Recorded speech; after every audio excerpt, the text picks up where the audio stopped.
ওর সাথে বিয়ে না দিলে আমরা দুজন মারা যাবো, কেন? বাঁচবো না একজনও। ও আমাকে খুব ভালোবাসে, আমি ওকে খুব ভালোবাসি। আমাদের সম্পর্কটা শুরু হয় হলো আমাদের ওদের হোটেলে, যে আমি প্রতিদিন যাইতাম মানে নাস্তা কিনতে, তখন থেকে। সে যেদিন সেদিন থেকে আমাকে পছন্দ করতো। এখন আমার ফ্রেন্ড, ওর বন্ধু, মানে ওর বন্ধু কাছে বইলা তারপর আমাকে প্রপোজ করছে। আমি মানি নাই। ও আর কি পরে আরেকবার প্রপোজ করছিল, 3বার প্রপোজ করছে, আমি মানা করে দিই। তারপর লাস্টে যখন প্রপোজ করছে তখন আমি অ্যাকসেপ্ট করছি। তো আমরা ছিলাম, এমনি কথা বলছি 1 বছর। 1 বছর ছিলাম একসাথে। এখন আমি পালাই আসছি, কেন? মানে নিতেছিল না, তাই পালাই আসছি। এখন ওকে বিয়ে করতে চাই আমি।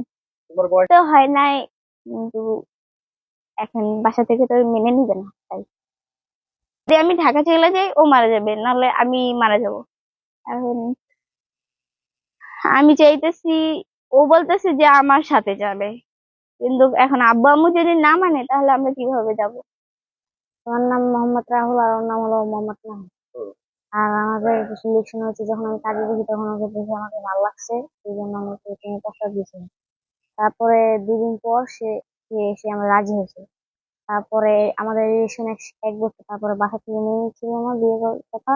তারপর আমরা দুজন মিলে পালিয়ে এসেছি। মানে যখন গাড়িতে উঠছে তখন ড্রাইভার বলতেছে, ড্রাইভার জেনে গেছে। তারপরে তার বাসা নিয়ে আসছে, এখানে 2 দিন ছিলাম, তারপরে থানায় আসছে। মায়ের সাথে যদি আমার বিয়ে না যায় তাহলে আমি আরো বাঁচবো না। বন্ধুর সাথে আমি আসছিলাম এই জায়গায়, আমার বন্ধুর বান্ধবী আমারে বললে আনছে বন্ধুর বান্ধবী লাগে। এখন আমি ভাবছি বান্ধবী লাগে, তারপর কয় কি, আমি বলছি কই যাস, কয় নানি বাড়ি, আমাকে নিয়ে যাবি? আমি বলছি চল। তারপরে এখানে আইয়া জানতে পারি ওরা গার্লফ্রেন্ড, ওদের মধ্যে 1 বছরের সম্পর্ক।